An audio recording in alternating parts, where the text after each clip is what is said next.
Last week we talked about the Tommy Westphall universe hypothesis and the purpose of fan theories. Let's see what you had to say. Duncan Golis started a really great conversation on the subreddit about the relationship that fan theories have to critical inquiry or critical discourse as it relates to media, and there were also conversations sort of about this topic on YouTube, and I think that here specifically this gets off to a really good place, and there's tons of stuff that's left to be said. So if you want to get in on this conversation, man, there's lots of open area.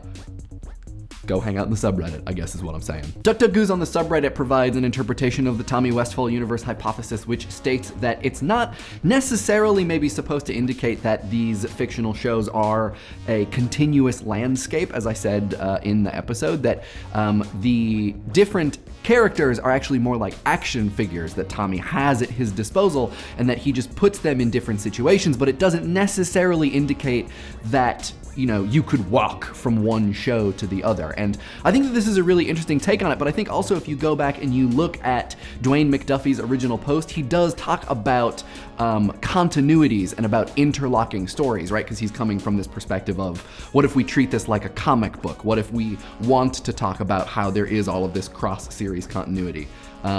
Whether or not it works, I think, is a bigger question, and there are all kinds of ways you could probably argue that it doesn't, but I do think that the fan theory itself is anchored in this idea of, they really do, like, you can somehow walk or maybe take a spaceship from the John Larroquette show to, Deep Space Nine. Raul Rodrigues, I know what you're talking about. I think this is a really good question, and I think that a lot of people have this similar sort of gripe with the idea, why are they called fan theories? Why can't they just be theories? And I think that this has a lot to do with the relationship that a lot of fans feel like they have to what you might hear people refer to as the powers that be, and that there is this inherent power dynamic between the people who are writing canon and the fans who are then responding to that canon in some way. And I tend to come from the perspective that even though they are called fan theories, and that sort of indicates that there is maybe a subservience or something, a lower status than the people who are actually writing the shows, writing the canon, doesn't mean that they're not authoritative in some way, and doesn't mean that you can't choose to give them that authority. And I think a lot of people wrote comments about things like headcanon, which is kind of a way of putting fan theories into a more authoritative practice. You're like, I choose to believe in my head that this is what happened in the show. But I think that this is a great question and a really important one to think about. Al-Rayua1, whose name I'm probably butchering, I'm sorry, and a couple other people pointed out a mistake in the episode, which is a conflation of the Bob Newhart show and Newhart, which I think what I did was I actually just called the Bob Newhart show Newhart, but I think the connection, the line should still work from the Bob Newhart show to Sabrina. Just, I used the wrong name. However, neither I, nor Morgan, nor Ian, nor Kristen are experts in Newhart or the Bob Newhart show, so there's a chance that some of the assets are wrong, which if that's the case, that stinks. However, this does bring up one of, as Al-Rayua1, and a couple other people pointed out that one of the most interesting things of the Tommy Westphall universe hypothesis is Newhart, which it is revealed to be a dream of Bob Newhart in the Bob Newhart show, thus making anything that is connected via Newhart a fabrication twice over. I have to lie down. Maclean Kirkwood points out that this could start to get very complicated when we involve shows like South Park or Family Guy, and actually the key document on the Tommy Westphall Universe blog makes special provisions for animated shows for this very reason. There are all kinds of complicated reasons why we may or may not want to allow animated TV shows into the Tommy Westphall universe. But the second part of your question, and also related to LadyFoxi's question, is whether or not we can allow that our universe, reality, is part of the Tommy Westphall universe because of people from our universe playing themselves in fictional universes. So to that, I have to say, so The Nanny with Fran Drescher is part of the Tommy Westphall universe, and Donald Trump played himself on The Nanny once. Donald Trump was also in Celebrity Apprentice, which I was also in one episode. I think it was the season finale of the 2009 series, so you can see me in the background. So I guess what I'm trying to say is that if you might not be a part of the Tommy Westphall universe, but I definitely am. Probably also most other YouTubers.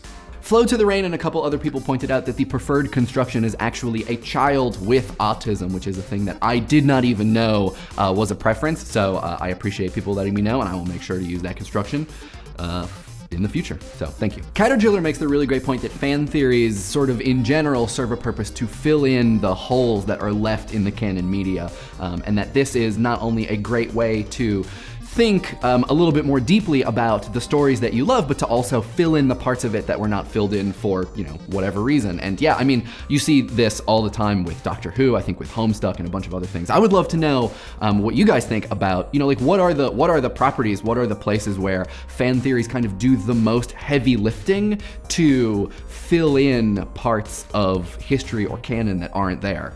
I would love to know what that list is. Kieran Devlin talks about how one potential way to defeat the Tommy Westphall universe hypothesis is to posit that Tommy is someone who lives in our world and who is responding to television that he sees. And so the Tommy Westphall universe is really just sort of expansions of characters and narratives that exist anyway, and that they are not the sole construction of him and his brain.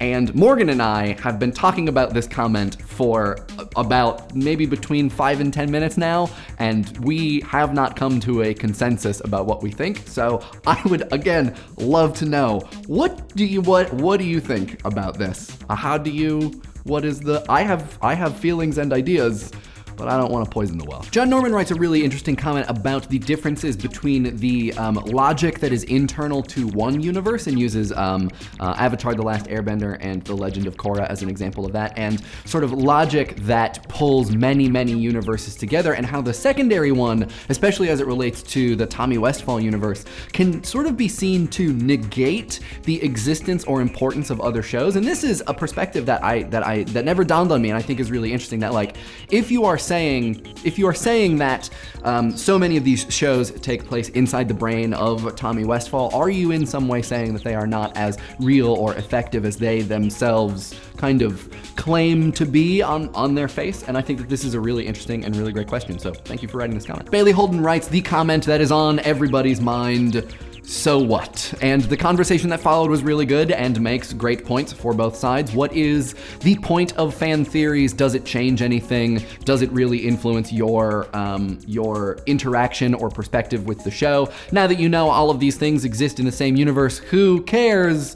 What now? And I think that, so from my perspective, which is just, one person, I think that it is not necessarily about what then, what now. It is not about the outcome. It's, the journey is the destination. And that the fun of having a way to figure out how all of these things connect, or sort of putting together the puzzle itself, is the thing that is satisfying and is really interesting. And if that's the thing that doesn't interest you, then that's fine, that's great. But I think that there are all of these moving pieces in our, in popular culture, and in our sort of shared experience of it, that when we can move them around and re-relate them to one another in ways that are novel, it can be really exciting and, give us something to puzzle over and talk about with our friends. And, I think that it's sort of actually, in my experience of it, a lot like putting together a complicated jigsaw puzzle that, like, when you're done and you step back from it and there it is on the table, my response is always, well, I guess I could get that glue stuff and then frame it, but I don't really want it anymore.